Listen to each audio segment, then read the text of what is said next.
E aí, já pensou em ganhar muito dinheiro com um canal de corte igual esse daqui que você está assistindo? No primeiro link da descrição temos um aulão para você que quer começar um canal de cortes e faturar muito aqui na internet. Também teremos planilhas que irão te ajudar na hora de organizar a produção do seu canal. Tá esperando o quê?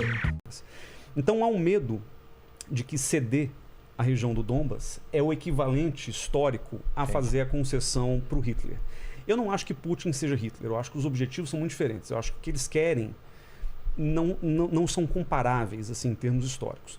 Ainda assim, efetivamente isso está na demanda do Putin. Se você entrega essa região, você basicamente mata a economia ucraniana.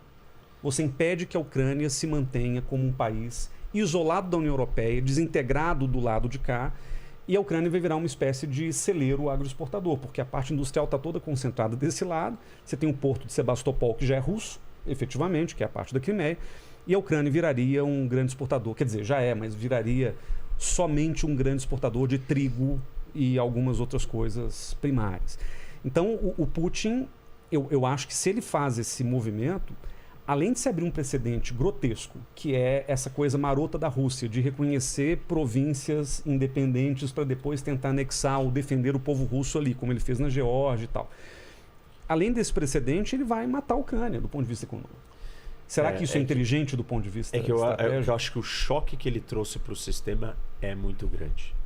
A discussão sobre guerras está na mesa de novo. A questão da segurança internacional, corrida armamentista, remilitarização, decouplings de cadeias produtivas, não é com a China, agora é com a Rússia, e com quem mais vai ser. Enfim, o mundo ele acordou geopoliticamente de novo para uma coisa que a gente achava que não tinha mais. A gente vive em paz. Ele abalou a estrutura num lugar onde a gente tem a paz mais duradoura de todas, desde a Segunda Guerra Mundial. Ah, não, na África temos problemas, no Oriente Médio, na Ásia está cada vez mais tenso e tal. A Europa construiu um projeto de paz e esse projeto estava consolidado. Ele abalou exatamente esse lugar, que é o lugar que anda mais em ordem no mundo. E aí eu volto, ou até remeto para o que você falou, que o problema são as repercussões disso para o resto do mundo. Se o lugar que é o centro da paz do mundo não está mais em paz e começamos uma corrida armamentista, enfim, todas essas coisas que nós estamos dizendo aqui, o que será do resto do mundo? Virou uma chave, tem uma nova lógica em operação aqui, na linha, assim, com uma escala muito maior do que o 11 de setembro.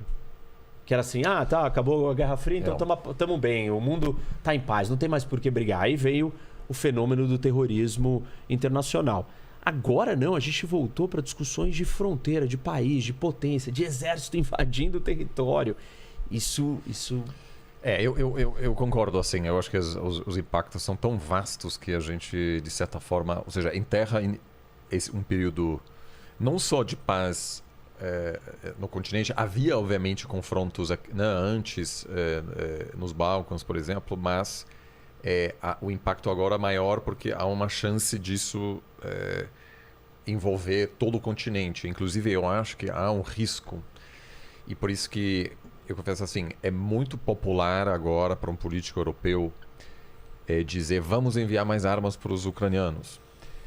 Mas, de novo, e aí eu não estou advogando aqui ceder logo, etc. Né? Mas eu só quero dizer, o sinal de dizer vamos enviar mais armas e assim, o tipo de armamento que os europeus, a Alemanha está enviando para a Ucrânia teria sido impensável 3 semanas atrás. Você poderia juntar os principais intelectuais da Alemanha há um mês e dizer é plausível o envio de mísseis Stinger da Alemanha para a Ucrânia? Eles jamais, isso é tão enraizado na cultura alemã, isso não se faz, não existe. E agora, né, antes da guerra, a Alemanha prometeu 5 mil capacetes, que virou piada nas redes sociais, etc. E a Alemanha falou, olha, a gente não tem como, é contra a nossa cultura. Enfim, então mudou bastante, assim. E há um risco aqui que, como faz sucesso agora enviar mais e mais, eu acho há um perigo, porque em algum momento os russos vão começar a controlar o litoral sul. Então você não consegue mais enviar armamentos para Odessa. Aí passa tudo pela Polônia. E aí vira, assim, a gente tem essa analogia do Afeganistão, né? Que o Ocidente, nos anos 80, enviava as mesmas armas, aliás, né? Míssil Stinger, que a resistência afegã usava para bater aviões russos no Afeganistão. E depois de 10 anos, e é uma devastação enorme do país, a União Soviética saiu do país. Só que tem uma diferença.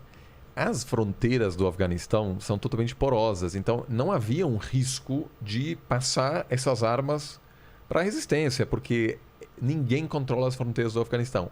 A partir do momento que a Rússia ocupa o oeste da Ucrânia, cada entrega será algo de altíssimo risco. E você não pode mandar um comboio de 50... Nós já assistimos nos últimos dias um ataque a uma base ucraniana do ocidente da Ucrânia, quase na fronteira com a Polônia, onde... Aqui, por Isso.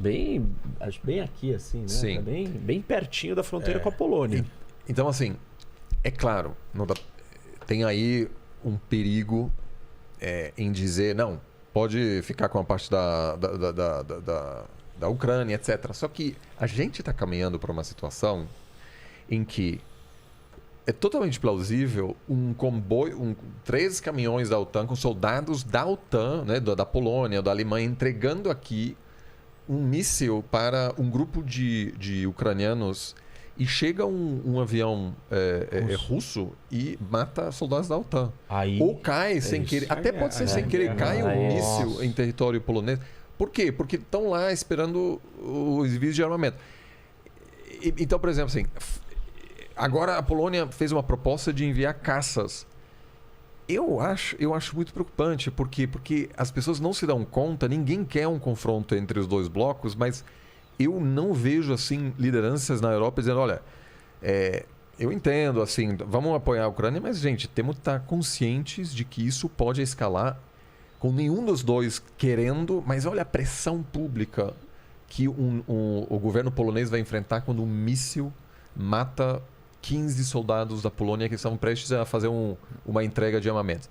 A Polônia vai invocar o artigo 5 da OTAN, gente. Então... Que é o artigo que basicamente diz que um país agredido vai ser defendido por todos os outros países da aliança, o que é um risco enorme. Mas tem uma coisa interessante. E tem a fala do Biden, né, agora. Exato. Não, acho que e ele falou, né? Bem, qualquer centímetro da OTAN. Centímetro que vocês avançarem é a Terceira Guerra Mundial. E agora, tem acho que 2 questões. Uma que o Oliver levantou bem. O risco permanente de você ter um confronto por erro de cálculo. Um míssil cai no lugar errado, um avião violou o espaço aéreo do São pessoas, país, etc. São seres humanos. Exato. E tem também o risco de sabotagem, de o que a gente chama de operação de bandeira falsa, de você ter eventualmente uma milícia ucraniana que resolve atacar quem está uma tropa de fronteira para ter ajuda para intensificar a guerra. Quer dizer, todas as hipóteses durante um conflito, elas tendem a agravar o próprio conflito. E acho que o que o Oliver fala tem sentido. Ninguém está trabalhando hoje no Ocidente para desescalonar o conflito, para desescalar o conflito. Está todo mundo trabalhando para, de alguma forma, intensificá-lo a partir da lógica da dissuasão. Vamos encher a Ucrânia de arma, porque assim você evita que a Rússia permaneça ali ou que continue ali, etc. As únicas potências ou os únicos países que estão efetivamente trabalhando, a gente vê um esforço diplomático para tentar negociar fora do âmbito militar. Israel tem feito um esforço importante. A China tem, de alguma forma, tentado fazer um jogo interessante, de conversar com as lideranças de lado a lado, etc. Para os chineses, o Oliver tem mais conhecimento de causa sobre isso, para os chineses eu acho que não interessa esse conflito prolongado, porque para eles aí é disrupção, né, das cadeias produtivas, de energia. Quer dizer, os chineses têm um certo temor de que essa instabilidade prolongada afete a economia deles de maneira direta. Então a impressão que eu tenho é que há um esforço diplomático acontecendo, tímido ainda, mas ele não está sendo feito pelos europeus. Começaram fazendo, né? O Macron começou, o Olaf Scholz, quer dizer, houve um movimento europeu lá no começo de tentar desescalar antes que o conflito começasse. Só que depois que o conflito começou, eles perceberam que isso não dá voto, isso não tem apelo. Por que o Macron liga tanto pro Putin e conversa horas com ele? Eu não Segundo ele ouve aulas de história. O Putin fica 5 horas, das 5 horas conversando, 4 horas o Putin fica dando aula de história pro Macron. Ele falou isso, ele ficou me ensinando a história da situação. Agora, assim, tem um ponto que eu quero trazer, que a ênfase está aqui em como solucionar o conflito. E E eu vou repetir de novo porque eu acho que isso é muito grave o que está acontecendo. As pessoas não estão prestando atenção que a Ucrânia é uma democracia sendo vítima de uma ofensiva sem razão lógica nenhuma, e nenhuma ameaça, nenhum movimento agressivo de ataque contra a Rússia, de uma guerra massificada da maior potência atômica do mundo. O que isso significa? Assim, quem vai ajudar os ucranianos? Ah, não, mas mais pessoas vão morrer. Ao contrário, quem é que vai salvar eles? E salvar não é virar e falar assim, não, aceitem, se subjuguem às vontades do Putin. Então, não vamos fazer isso porque pode escalar e ter uma guerra. Não deem armas, não vamos para lá, não vamos aqui. E os ucranianos, o mundo ocidental, o mundo democrático, vai abandonar uma democracia sozinha numa guerra com um regime totalitário, falido e economicamente fraco, com um projeto expansionista de recuperação das suas ex-repúblicas, porque isso daqui não termina aqui, não termina na Ucrânia. Não sabemos. Já não foi na Geórgia, já não foi na Crimeia, já não é na Bielorrússia, já mandou tropas aqui. Estou defendendo o Putin, não foi, tá? mas assim, não temos certeza, vamos dizer. Já teve invasão na Geórgia. Claro. Pronto. Já capturou a Crimeia e a guerra do leste da Ucrânia separatista, financiada, participando da Rússia. A presença e o domínio indireto na Bielorrússia. Antes um pouco da guerra, a gente viu os protestos no Cazaquistão. E tem há muitos anos as tropas russas na Moldávia também, né? Transnistria, no território. Cazaquistão, pouco antes da guerra, o que aconteceu? Protesto na rua, o que o Putin faz? Manda tropas. Assim, os movimentos são claros, é só o grau de intensidade. Aqui foi invasão, controla parte do território na Geórgia. Aqui foi anexação, agora é guerra total. Aqui é cooptação, aqui também. Assim, Moldávia é a mesma coisa, já tem soldados. Quais são os próximos? Tá óbvio e tá claro que nós estamos num jogo de tit for tat, né? Tipo, você faz algo, eu respondo na mesma moeda. Escalatório. E o Ocidente e a Europa não conseguiram criar um custo alto o suficiente para ele entender que não vale a pena continuar. E quem está sofrendo, a ideia não é os ucranianos vão sofrer mais. Os ucranianos estão morrendo nesse momento por causa do projeto do Putin. E o mundo ocidental está pensando assim, não, mas será que se a gente entrar, o nosso caminhão vai... Desculpa, assim, o próximo da lista a gente não sabe quem é. A guerra do